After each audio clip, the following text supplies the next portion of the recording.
IQ level different है। आपका मानना है, आपका मानना, मेरा मानना नहीं है।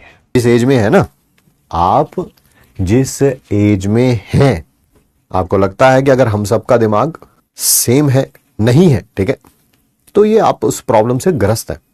आज आपका स्कूल खत्म हुआ है लास्ट ईयर, आप सोचते होंगे कि आपके जो स्कूल का टॉपर है ना, अगर आप वो नहीं है तो उसमें दिमाग ज्यादा है, आप में कम है, ठीक है, ऐसा होता है। मतलब कि मैं भी था, मैं भी इस प्रॉब्लम से ग्रस्त था, मैं उसमें डिनायल मोड में नहीं रहूंगा। मुझे लगता था क्लास में जो ज्यादा अच्छा स्कोर कर रहा है भाई इसमें ज्यादा दिमाग है, अपन को भगवान ने जो है वो इतना दिमाग दिया ही नहीं है। ये मतलब कि I agree with it completely.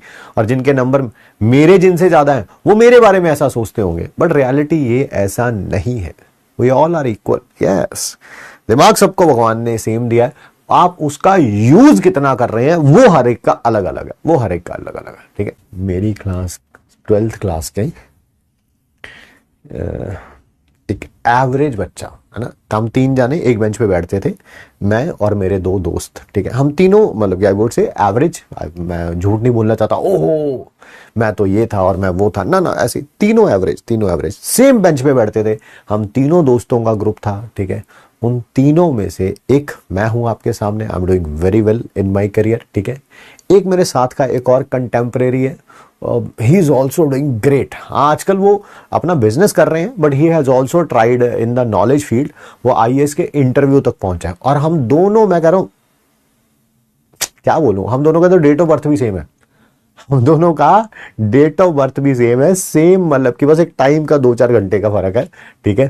बाकी हम दोनों का डेट ऑफ बर्थ सेम है, सब कुछ सेम है। एंड ही हैज ऑल्सो मतलब कि IAS के इंटरव्यू तक पहुंचा हुआ है, गवर्नमेंट जॉब बहुत करी है उसने, बट छोड़ दी है आज की डेट में, अपना अच्छा बिजनेस कर रहा है। और अभी थोड़े दिन पहले MS धोनी से मिला था वो, ठीक है, एज ए ऑडियंस नहीं, एज ए स्पीकर, किसी एक क्या बोलते हैं, कोई फंक्शन ऑर्गेनाइज किया हुआ था, तो उसमें वो भी एज ए स्पीकर गया था, तो MS धोनी भी एज ए स्पीकर गए थे। अब बात करते हैं तीसरे के बारे में, ठीक है, वो भी एक एवरेज स्टूडेंट है ना। तीनों दोस्त आपके आपके जैसे ही होते हैं यार, कोई टॉपर के साथ ऑब्वियसली मेरी दोस्ती उतनी ज्यादा नहीं होगी, ये क्यों, क्योंकि आपका वो एक मेंटेन रहता है, गैप रहता है, ठीक है। वो जो तीसरा है वो उसने सिविल सर्विसेज क्रैक किया हुआ है और आज की डेट में वो IPS ऑफिसर है। अगर हम तीनों से ही अगर क्लास 12th में बात करी जाती तो हम तीनों यही कहते हैं, नहीं यार जो हमारी क्लास का टॉपर है ना भाई उसका दिमाग बहुत ज्यादा है, ठीक है, और अपना दिमाग जो है एवरेज है, ठीक है। बट आज पता चलता है ऐसा कुछ भी नहीं है, ऐसा कुछ भी नहीं है।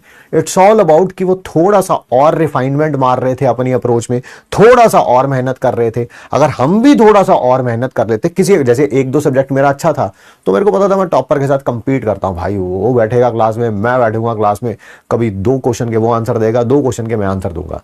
जिस सब्जेक्ट में मैं मेहनत नहीं कर रहा हूं डेफिनेटली मैं उसमें आंसर नहीं दूंगा यार। तो अगर दिमाग अगर हम सबका अलग अलग होता तो फिर तो मैं उसके साथ किसी भी क्या बोलते हैं सब्जेक्ट में कंपीट नहीं कर पाता। मैं कुछ सब्जेक्ट में उसके साथ कंपीट कर पाता हूं, क्यों, क्योंकि उनमें मैं रिफाइनमेंट मार रहा हूं, ज्यादा मेहनत कर रहा हूं। आप भी अगर ज्यादा रिफाइनमेंट मारेंगे, ज्यादा हार्ड वर्क करेंगे as well as smart work करेंगे, ठीक है, तो ऑब्वियसली चीजें और स्मूथ होती जाएंगी, ठीक है। हाँ, जो टॉपर है वो IITian होगा, एब्सोल्युटली राइट। जो हमारे क्लास का टॉपर है वो राइट नाउ IITian है। उसमें झूठ बोल के क्या मिलेगा आपसे, बताओ। आपका स्ट्रीम क्या था? मेरे ख्याल से मैं तो साइंस स्ट्रीम से ही था बेटा, है ना। तुम्हें क्या लग रहा है? आर्ट्स से था, तब केमिस्ट्री पढ़ा रहा हूं। टॉपर IITian है। उसने 12th के बाद ड्रॉप ईयर लिया था, कोचिंग ली थी, फिर अगले साल IIT में हो गया था उसका।